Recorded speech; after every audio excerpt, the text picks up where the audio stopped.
When you buy a digital camera, you generally get three lens choices. The first is the regular lens that it comes with. It's a wide angle to short telephoto. Now the problem with this lens is it doesn't zoom out very far. And if you're trying to shoot sports or you're on vacation, you really want to zoom in on something, you kind of go, well, this doesn't zoom out very much.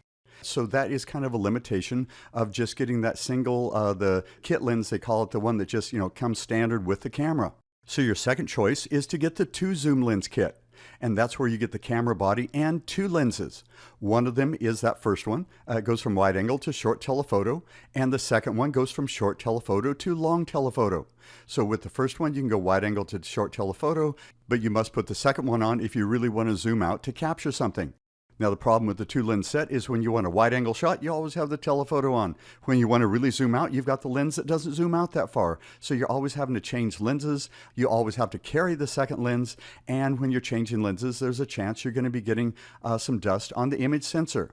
So most camera manufacturers do offer a 2-lens set, and it is an economical way to get started, but it can be kind of inconvenient. When I talk to people in my workshops, I suggest that they consider an all-in-one lens.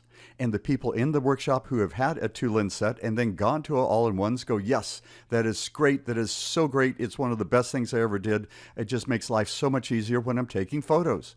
So an all-in-one lens goes from wide angle to long telephoto. It covers that whole range in one lens.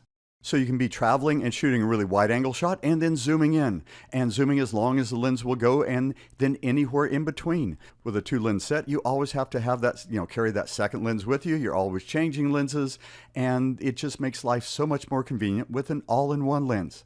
Now, if you have an interchangeable lens camera, an SLR, or a mirrorless camera, most manufacturers that I know do offer an all-in-one lens.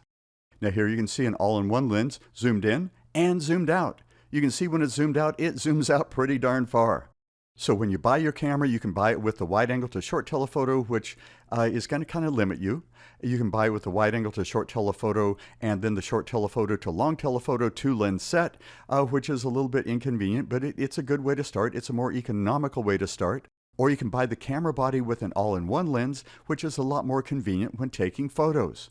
Now, sometimes you will have a choice of all-in-one lenses, one that will go from wide angle to, sort of long telephoto, and another that will go from wide angle to really long telephoto. So you may want to look at the choice for that. Do I want the wide angle to a medium telephoto or the wide angle to a long telephoto is another choice that you can make. Now, all-in-one lenses usually cost around $600. So that's $600 in addition to probably the $500 or more that you're spending on your camera body. So if you can't afford that right then, you might start with the 2-lens set. If you can afford it, you may want to get the body plus the all-in-one lens. We hope you've enjoyed these photography tips. If you'd like help getting started with your digital camera, you may want to check out our Top 10 Digital Camera Settings worksheet. Looking at your digital camera, there are lots of buttons and symbols and settings which can be confusing. Some digital cameras have over 100 different settings, which can be overwhelming. Our Top 10 Digital Camera Settings worksheet will help you learn where these settings are on your camera and the buttons and dials you must use to set them. This worksheet is a great way to get started learning your digital camera. Being able to look at your digital camera and know what the different settings are and how to set them is a great feeling. Knowledge is always your best camera accessory. Download the Top 10 Digital Camera Settings worksheet at easyphotoclass.com to start learning your digital camera settings today. To go to our website, click on our logo at the top of the page for great photography downloads and workshops. To subscribe to our channel, click on our logo in the lower left to enjoy more great photography videos. You can also click on the video image in the lower right to enjoy our next video. Thanks for watching, and I'll talk with you soon.